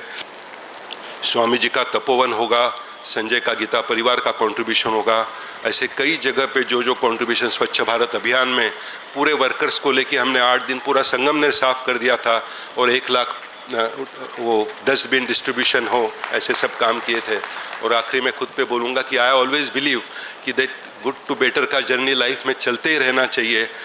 If you become better, somebody is there, best is there to defeat you. तो ये good to better to best का जर्नी चलते रहना चाहिए। इसलिए कभी सद्गुरु होंगे, कभी सत्यमित्रानंद जी होंगे, कभी महात्रेय रा का होगा, या कभी स्वामी गोविंद देव गिरी जी का होगा। इनके कुछ न कुछ करते रहते हैं, क्योंकि ऑलविन टॉफलर ने कहा है लर्निंग से ज़्यादा अनलर्निंग इम्पॉर्टेंट हो गया ये नए सेंचुरी में। अपना जब मोबाइल हैंग होता है तो हम क्या करते हैं, कई बार बैटरी निकाल के लगाते हैं। वैसे अपने लाइफ का भी मोबाइल हैंग होते रहता है बीच बीच में। तो ऐसे सेशंस पर जाइए, विपश्यना जाइए और अपना मोबाइल दोबारा चार्ज करिए। ये बॉडी मोस्ट सोफिस्टिकेटेड गैजेट है कि जिसका कोई मैनुअल नहीं है, लेकिन ऐसे मैनुअल ऐसे शिविरों में जाते हैं, ऐसे गुरुओं से जब सीखते हैं तो ऐसी चीज़ें सीखने को मिलती है। इसलिए ओशो को या कई चीज़ों को, क्योंकि ultimately from birth to death journey the C is the most important. Birth अपने हाथ में नहीं है, डेथ अपने हाथ में नहीं है, but that C in between which C is for choosing, for choice, for change. कि कोई भी सिचुएशन आती है तो हम क्या चूज़ करते हैं, क्या चॉइस करते हैं और कैसे खुद में चेंज लाते रहेंगे बेटर के लिए। कंफर्ट जोन ब्रेकिंग कैसे करते रहेंगे। कनेक्ट एंड कम्युनिकेट, जो आज का ये सेशन हो रहा है ये भी उसके लिए बहुत इम्पॉर्टेंट है कि अलग अलग लोग आ रहे हैं और हम लोग उनसे कनेक्ट होके नेटवर्किंग भी कर रहे हैं। और ये सबसे पसंद का दोहा है मेरा संत कबीर का, दुख में सुमिरन सब करे। जब अड़चन आए तो हम कंसल्टेंट के पास जाएंगे, इनके पास जाएंगे, क्या करना है क्या करना है, फायर फाइटिंग करेंगे, लेकिन सुख में सुमिरन करने का महत्व का मैसेज कबीर जी देते हैं कि सुख में जब सुमिरन करे तो दुख ही नहीं आएगा। तो अच्छे समय पे आप ऐसी जगह आएंगे, ये MVPM हो या कई ऐसे फोरम में कुछ न कुछ सीखते रहेंगे तो प्रोग्रेस होती रहेंगी। दुख के बाद सीखने का मौका बहुत नहीं मिलता है। Thank you so much for your patient hearing. Thank you so much. अब हम quickly will move on towards the questions. हम कुछ सवाल लेना चाहते हैं जो हमने काफ़ी डिस्कशंस किए थे। वो सवाल की तरफ जाने से पहले इन्होंने कहा कि दुख में सुमिरन सब करे, सुख में कौन सुमिरन करता है। तो शायद गीता परिवार के साथ जुड़ने की वजह से जो एक जोत आई है, स्रोत आई है। गुरुजी का भी 22 तारीख को प्रोग्राम है यहाँ पर जालना में ही। आप सबको निवेदन करूँगा कि प्लीज़ वहाँ पर पधारिएगा। मैं ही होस्ट हूँ तो इसलिए बदलना ज़रूरी है। दिगंबर जी जव्हर जो है वो रोज दिन में 3 घंटा साधना करते हैं। उनका नाम, please big round of applause. मैंने कहा था मैं कुछ चीज इनके बारे में बताऊंगा जो इन्होंने नहीं बताई है। इन्होंने सिर्फ ये बताया कि पैसा ने इनको आकर्षित किया और ये आगे बढ़े, पर इन्होंने ये नहीं बताया किस एथिकल तरीके से ये आगे बढ़े हैं। इन्होंने कोरोना के काल में 1 करोड़ कॉस्ट प्राइस के रेमडेसिविर जो 50-50 हजार में बिक रहे थे, तब वो 50 करोड़ बना सकते थे उसके, उन्होंने वो 1 करोड़ के पूरे भारतवर्ष में श्यामजी सोनी के जो सुपुत्र है वही कोऑर्डिनेट कर रहे थे। और कल इनकी बात हो रही थी तब मैंने सुना तो मुझे पता चला वो भाई यही है वो। क्योंकि जब हमने बात करी थी कोरोना काल में तो मेरे जीजा जी और सौरभ इन्होंने कहा था कि अरे कोई तो बंबई के डॉक्टर है, उन्होंने रेमडेसिविर फ्री दिए थे। मतलब उनको चर्चा का विषय लगा था कि उनका खुद का मेडिकल है तो वो जानते हैं कि जब जरूरत आन पड़ती है तो फार्मा कंपनी कैसे काम करती है। लेकिन अगर आप ऐसे काम कर सकते हो तभी आपका 25 कंट्री में 90% एक्सपोर्ट होकर 300 करोड़ का सालाना रेवेन्यू बन सकता है। तो आपको ये चीज ध्यान में रखनी है इन लोगों की कि एथिक्स कितने ज्यादा जरूरी है to give back to the society. इन लोगों ने जो लोगों को बांध रखा है अपने कंपनीज के अंदर, वो इसलिए नहीं बंधे हुए हैं कि वो बस एक महज कंपनी में काम कर रहे हैं, वो इसलिए बंधे हुए हैं क्योंकि वो एक परिवार से जुड़े हुए हैं। इन्होंने योजनाएं बना रखी है। राजेश जी के पास टाइम कम था इसलिए वो बोल नहीं पाए। पथपेड़ी बना रखी है कि बाहर जाके किसी साहूकार से काम ना करना पड़े, दूसरे से पैसा ना उठाना पड़े और अपने वर्कर को लोड ना आए, इसलिए आपस में वर्कर लेवल, स्टाफ लेवल पे अपनी अपनी पथपेड़ी बना रखी है। आप शायद जानते भी होंगे, पहले ही सुना होगा, नहीं जानते तो बता देता हूं। Big round of applause. Digambar ji Jawar ने अपने नानी जी के नाम पे, जो कमला ग्रुप है वो नानी जी का नाम है उनका, उनके नाम पे कमला सरस्वती योजना। अगर आपके पास विमेन एम्प्लॉय है, उसकी बेटी है, वो पढ़ना चाहती है, खर्चा कौन उठाता है? कमला ग्रुप उठाता है। कमला, जैसे इन्होंने कहा कि हम समारोह कराते हैं और हम शादियां कराते हैं, कमला कन्यादान योजना, जिसके अंदर अगर आपकी बेटी है, आप 2 साल से ज्यादा काम कर चुके हैं कंपनी के साथ, आपके बेटी का कन्यादान कमला ग्रुप करेगा। सीनियर सिटीजन एक महेश सेवा निधि है, ओमकार दास जी मालपानी इन्होंने शुरू किया था। वो 400 घरों में जाती है। हर घर में जो कोई सीनियर सिटीजन होता है वहां पर हर महीने 1000 रुपए उनका खर्चा पानी जाता है पर पर्सन। तो जो भी सीनियर सिटीजन है उनका 1000 रुपए जाएगा, सालाना 12,000 रुपए का ये खर्च उठाते हैं। उस सेवा निधि में दिगंबर जी जवर 25% कॉन्ट्रीब्यूशन करने वाले 1 अप्रैल से, जहां पर 100 तो ये सारे लोग जुड़े हुए हैं। और इन लोगों को बड़ा मतलब ये किंग्स एंड किंग मेकर जो हम बोलते हैं ना, प्रमोद जी कासट, अभी हम आपके पास आएंगे जहां पर we want to know the story behind Shilpa Raichur, how did you make it big. और एक मारवाड़ी माइंडसेट जो होता है, अब हम क्वेश्चंस की तरफ तुरंत बढ़ रहे हैं क्योंकि ज़्यादा समय नहीं लेंगे। मैं जानता हूं मनीष जी पहले अपनी कुर्सी से उठ चुके, तो वो कभी भी मुझे रुकेंगे नहीं, बट कोई बात नहीं। तो प्रमोद जी कासट से हम पूछना चाहेंगे, एक जो मारवाड़ी माइंडसेट है जिसके वजह से असली नंबर आपके बुक्स पर नहीं आते, उस जाल के वजह से what is the big cost that people are paying, please sir. But जैसे जैसे आप बड़ा होना जा रहे हो, जैसे सपोज कल Malpani group wants to acquire Disney, that can be ambition, right. World का सबसे बड़ा थीम पार्क एक्विजिशन का अपॉर्चुनिटी है, उसके लिए फिर मालपानी ग्रुप भी यही सोचे। अभी उन्होंने बोला बैंक्स ने तो चेक दे दिया, लेकिन उसके साथ आपको कैपिटल भी लगेगा। और जब आप कैपिटल रेज करने जाते हो तो इन्वेस्टर्स जो आने वाले हैं उनको आपके ये सब टिक मार्क्स बहुत इंपॉर्टेंट, जैसे आपका CSR का लिस्ट है, आपका बैंकिंग का बिहेवियर है, आपके कॉर्पोरेट गवर्नेंस के इश्यूज है, आपके कंप्लायंस के इश्यूज है, आपके कोई GST की केस नहीं है, आपके कोई इनकम टैक्स की केसेस नहीं चल रही है।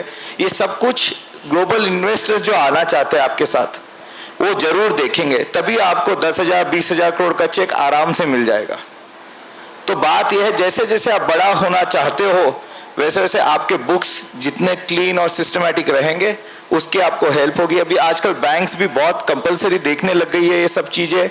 तो मेरी रिक्वेस्ट सभी भाइयों से यही है, छोटे बिजनेस से बड़ा बिजनेस बनाने के लिए कंप्लायंस को भी आप जरूर ध्यान में रखिए।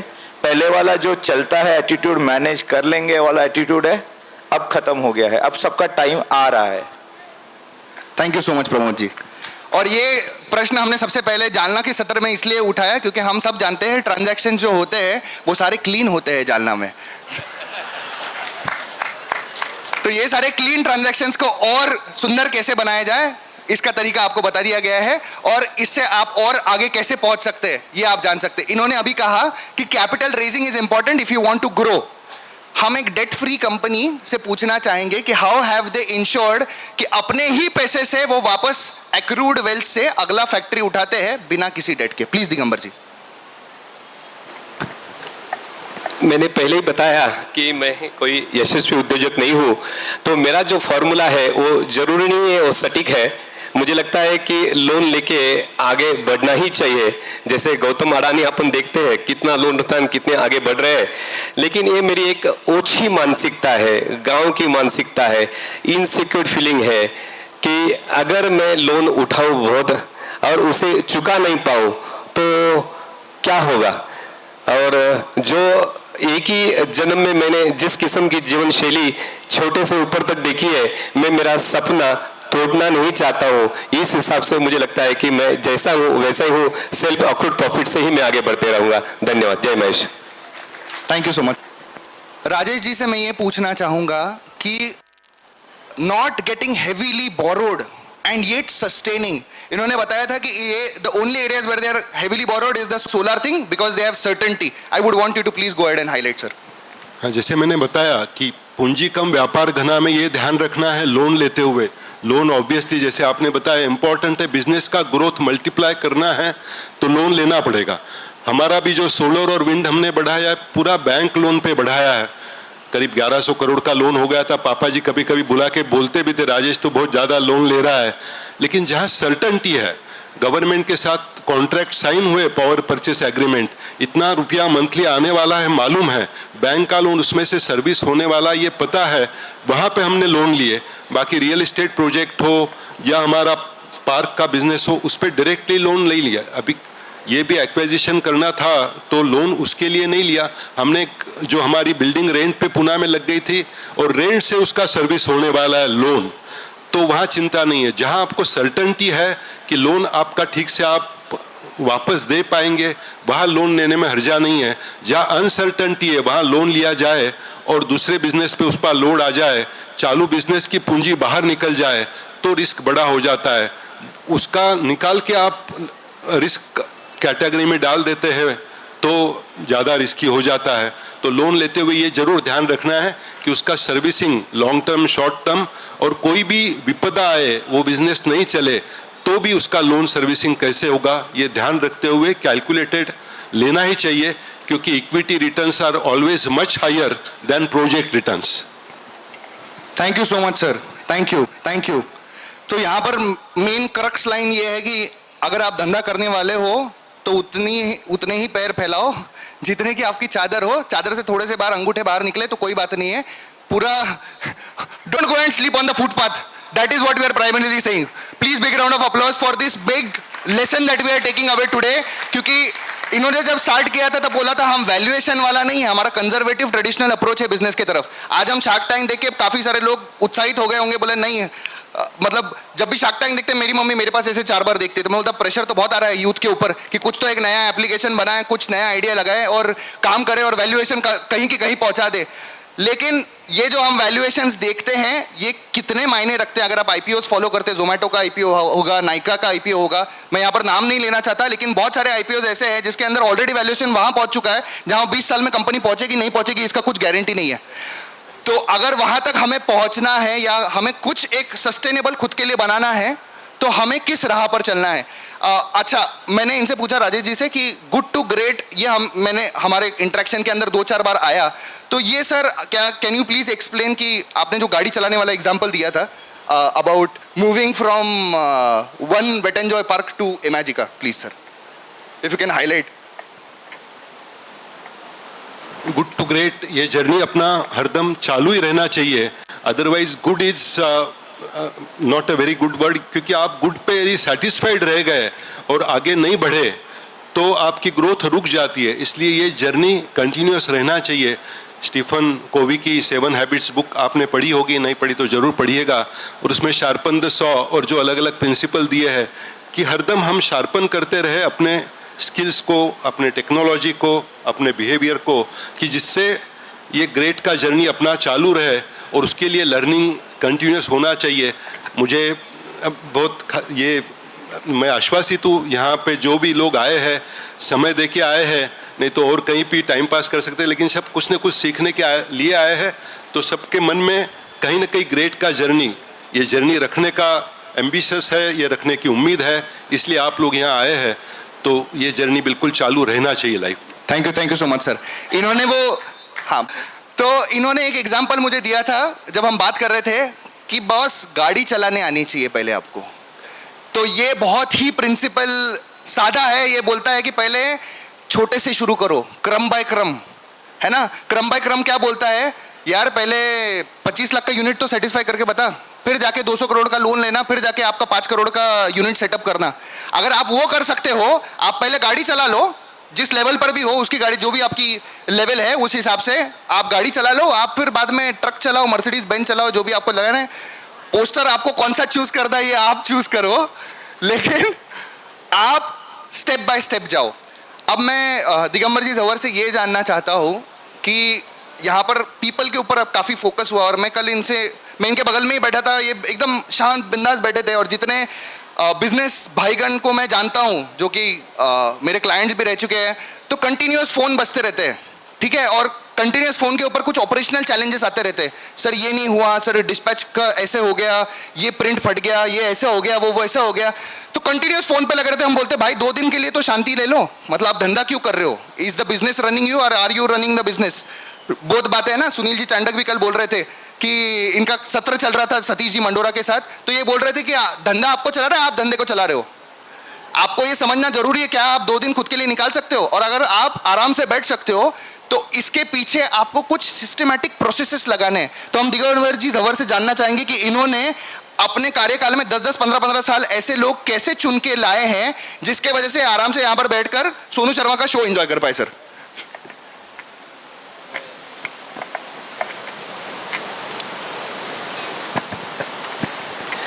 हेलो, मैं काफ़ी भाग्यवान हूँ, मुझे बहुत अच्छी टीम मिली। और मैंने एक बात की कि हमारे कंपनी के जो सबऑर्डिनेट्स है उन्हीं को, जैसे ऑफिसर है तो उसी को एग्जीक्यूटिव बनाया, उसी को मैनेजर बनाया, जिससे उनको अपनी कंपनी की फिलॉसफी मालूम है, ना कि कोई बाहर का कोई बड़ा आदमी लाके उनके ऊपर रखा। बाहर से लाने से तकलीफ ये होती, फॉरेन बड़ी रिजेक्शन जैसा, उनको नॉन कोऑपरेशन होता है, वहाँ पर फ्रिक्शन शुरू होती है। जहाँ पर फ्रिक्शन है वहाँ पर कोई प्रगति नहीं है, जहाँ पर शांति है वहीं पर प्रगति है। तो मुझे लगता है कि ऐसे नीचे से ऊपर गए सब लोग, ऑफिसर से एग्जीक्यूटिव, एग्जीक्यूटिव से मैनेजर, मैनेजर से हमारे जनरल मैनेजर बने, जनरल मैनेजर को हमने वाइस प्रेसिडेंट बनाया। ओके, तो इस हिसाब से वो एक अच्छा टीम, और कई साल हम साथ में काम करते हैं तो हम लोग को एक दूसरे की मानसिकता मालूम पड़ जाती है, फिलॉसफी मालूम पड़ जाती है, और एक ट्रस्ट, एक ट्रैक रिकॉर्ड बन जाता है ट्रस्ट का। तो इस किस्म से मुझे लगता है कि मैं 2 दिन 3 दिन यहाँ पर रहूँ तो शायद एक भी रिंग ना बजे, काम वहाँ पर चलते रहता है। धन्यवाद, thank you to my team. Pramod ji से मैं अगला सवाल पूछना चाहूंगा, और मैं माइक भी उनको दे दूंगा क्योंकि उनका ये सवाल होगा कि अगला माइक मुझे कैसे मिलेगा। तो प्रमोद जी से मैं ये पूछना चाहूंगा कि आपने हमें कहा था कि शिल्पा रायचूर को जिस लेवल पर आपने पहुंचाया, वैसे ही और एक कंपनी है टूटीकोरिन की, नाम नहीं लेना चाहूंगा, शायद आप यू मे और might not be comfortable with it. तो वहां पर ये इशू था कि बहुत बड़ी कंपनी है, ठीक है, हजारों में उसका टर्नओवर है, और उनकी बेटी है और बेटी इंटरेस्टेड नहीं है। तो काफ़ी बार ऐसे होता है ना कि आप एक बड़ा धंधा कर लेते हो तो वो शायद किसी भी लेवल पर होगा, आपका एक हार्डवेयर शॉप भी हो सकता है, आपका करोड़ों का बिजनेस भी हो सकता है, कुछ भी हो सकता है, लेकिन आपकी अगली पीढ़ी उसको चलाना नहीं चाहती है। सेकेंड, अगर आपने उस धंधे को उतने लेवल पर लाया है तो आप ये चाहते हो कि उसका मुझे सही वैल्यू मिले। तो sir, can you please help us understand how do you help in succession planning and how did that go through? Thank you Vinay for this. Basically काफ़ी फैमिलीज है जहाँ बिजनेसेस अच्छे बन गए हैं, बट नेक्स्ट जनरेशन उस business में आना नहीं चाहती फॉर वॉट एवर रीज़न, या सक्सेशन की चैलेंज है। तो ऐसे बिजनेस फैमिलीज को आगे क्या, अगर हमने सही समय पे अगर उसका डिसीजन लेना चालू किया तो शायद उसका सही फ़ायदा उस फैमिली को मिल सकता है। एग्जाम्पल पे तौर पे विनय को मैं बता रहा था, एक ट्यूटीकोरिन की फैमिली है। Tuticorin is almost close to Rameshwar. Dry flowers का बिजनेस, 250 करोड़ का रेवेन्यू, 2000 लड़कियां ड्राई फ्लावर्स का डेकोरेशन बनाते हैं, 100% export to US and Europe. आप सोचिए, ट्यूटीकोरिन जैसी जगह से ये बिजनेस बिल्ड हुआ है। प्रमोटर्स की फैमिली में सक्सेशन चैलेंज, तीनों लड़कियां, तीनों बाहर, they didn't want to come back. Promoter सोच रहे मैं अभी भाग रहा हूं, अभी कर रहा हूं काम, लेकिन आगे क्या, मैं 65 का हो चुका हूं, मेरे आगे क्या। तो हमने उनको यही गाइड किया कि भाई आप सही पार्टनर अभी लेकर आ जाइए, एक साइजेबल स्टेक आज अभी दे दीजिए, आप 3, 4, 5 साल उस कंपनी के साथ हैंड होल्ड कीजिए उनको, और राइट टाइम पे आपको जब आपका मन भर गया, अब मेरे को आगे और रिस्पॉन्सिबिलिटी नहीं लेना है, तब आप स्टेप आउट कर दीजिए। तो वो ये करने में फ़ायदा ये रहा कि एक टाइमली ग्लोबल कंपनी को हम जर्मनी से लेकर आ गए उसमें पार्टनर बोलकर, तो उनको सही वैल्यूएशन मिल गया। अल्टीमेटली देखो, बिजनेस बना है तो उसका मोनेटाइजेशन कहीं ना कहीं पैसा, या तो अगर वैसे ही अगर कुछ हो जाता उनको तो बिजनेस पूरा गिर जाता था, तो उसकी कोई कीमत घर वालों को किसी को कुछ नहीं मिलती थी। तो उन्होंने एक साइजेबल स्टेक ये जर्मन कंपनी को दिया, उसका पैसा आया हुआ, तीनों लड़कियों के लिए भी एक प्लानिंग कर दी उन्होंने, और वो उस कंपनी के चेयरमैन रहे अगले 5 साल तक। और उन्होंने आखिर में उसके बचे हुए 30% स्टेक भी डाइवेस्ट करके उसका साइजेबल अमाउंट जो आया वो चैरिटी, फिलॉन्थ्रॉफी जो उनको करना है वो कर रहे हैं। सो एग्जाम्पल यही है कि भाई आपकी प्लानिंग भी जरूरी है। अगर आपके घर में चैलेंजेस है, बिजनेस आपको लगता है खराब होने वाला है 5 साल 7 साल के बाद, तो उसको भी आप मोनेटाइज करने की सोच सकते हो। Thank you so much sir, thank you. Yes please, yes please. आगे का स्टेप तो बता दिया, लेकिन सक्सेशन में अपने बच्चे अपने बिजनेस में आए, फैमिली बिजनेस के, इसके लिए अपने को ये भी ध्यान रखना है कि घर जब जाते हैं हम लोग तो अपने बिजनेस के लिए हरदम वाव होना चाहिए कि कितना मजा आया, आज का दिन कितना अच्छा गया, बिजनेस की कितनी अच्छी बात हुई। हम लोग कई बार घर जाते हैं, अरे यार क्या बोलूं, इतना बेकार है काम, गवर्नमेंट खराब है, ये खराब है, और आगे की जनरेशन सोचती है यार इससे अच्छा मैं जॉब कर लूं, फॉरेन चला जाऊं, कहीं सिटी में सेटल हो जाऊं, कहाँ फादर के बिजनेस में आऊं। तो सक्सेशन में सबसे इम्पोर्टेंट है, यहाँ सब बिजनेस वाले लोग बैठे हैं, घर जाके एक भी शिकायत नहीं चाहिए, जो चाहिए मजा आया यार, वो आया वो ऐसा बोला लेकिन उस पर ऐसा मात कर दिया मैंने। यार आपकी कुछ न कुछ गेम्स के आप एंजॉयमेंट बताइए घर जाके, तो आपके अगले बच्चे उसमें आना पसंद करेंगे। नहीं तो बहुत लोगों को नहीं चाहिए ये झमेला ही नहीं चाहिए। सुबह पापा जल्दी चले जाते हैं, रात को जल्दी आते नहीं, कोई वीकेंड नहीं हमारे लिए, तो इस लाइन में जाना ही नहीं है, ये नहीं आए, ये भी आप साथ साथ जरूर ध्यान रखिएगा। Thank you so much Rajesh ji. Try to find happiness in journey than in destination. Wow wonderful. ये रिलेटिंग विथ यस्टरडे सेशन जिन लोगों ने अटेंड किया, रमेश जी परतानी ने एक बहुत अच्छी चीज बोली थी। उन्होंने ये बोला था कि आप अपने धंधे को छोटा क्यों समझते हो, आप अपने धंधे को ऐसे क्यों नहीं चलाते कि वो खुद एक 5 स्टार रेस्टोरेंट है या 5 स्टार होटल है। आपका धंधा 5 स्टार बन जाएगा तो आपका बेटा ऑटोमेटिकली उसमें काम करेगा। सो on the same lines, can we create something that your next generation is looking forward to? और एक बहुत इंपॉर्टेंट चीज जो कि मेरे काफी कोचिंग कॉन्वर्सेशंस होते हैं बिजनेस ओनर्स के साथ, तो एक चीज समझ में आती है कि the parent who has created everything, जिसने एक जर्नी की है, स्क्रैच से शुरू किया, था ना कहीं समझा हाल तक वाले वो जो स्टेटमेंट्स होते हैं, तो उन लोगों को एक ही चीज ध्यान रखनी है कि अगर आप आपके बेटे को ये बोल रहे हो ना कि आप धंधा ज्वाइन करो, तो उसे ज्वाइन करने दो। आपको थोड़ा सा व्हील से हट के को पैसेंजर सीट में, पीछे सीट में बैठ के कभी झटका लगे, स्पीड ब्रेकर लगे, तो ये मत सोचना कि अरे तू गाड़ी कैसे चला रहा है, हट मैं चलाता हूं। अगर आप ये शुरू कर दो, हर बार आप गाड़ी चलाने लग जाओ, तो वो गाड़ी कभी नहीं सीख पाएगा। तो please ensure that your next generation can go ahead and take that wheel and drive it, और आप बिंदास बैठ जाओ। आपकी संतान है ना, आपसे 2-4 कदम आगे बढ़ने की उसमें क्षमता है। राजेश जी ये जानते हैं, पापा जी ने जो हाथ में बिजनेस दिया, इन्होंने ऑटोमेट किया। फाइनेंस और टैक्स प्लानिंग के ऊपर एक बहुत अच्छा एग्जांपल है इनके पास। सर टैक्स प्लानिंग में how did you work around with excise, if you can please go ahead and share it if that's okay with.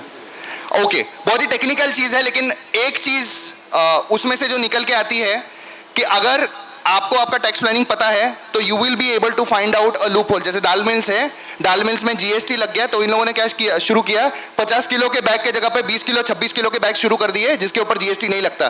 तो आपको ये जानना है कि गवर्नमेंट कहाँ भाग रहा है, और इससे पहले कि रूट कनाल तक दांत पहुंच जाए, आप पहले ही डॉक्टर के पास जाके कैविटी भरवा लो या अपना पॉलिश करवा लो, ताकि आप सेहत में रहो और बाकी चीजें लाइन में रहे। यस, विद दैट हमारा टाइम खत्म हो रहा है, लेकिन उससे पहले एक बहुत इंपॉर्टेंट चीज है जो मेरे लिए है। मैं आप सबका सपोर्ट चाहता हूं उसके लिए। If all of you all have enjoyed this session and if you all are there with us for next 2 minutes to support this, can you please raise your hand? Okay, brilliant. Thank you so much. With your permission, I would like to call Atul Bhau Lahoti on the stage. Hello. Please, I would also like to call Gopi Kishan ji Jaju. Please, Bhaiji, please come on the stage. And I would like to call my nephew to release something which is very important to me. एक इनको सबको देना।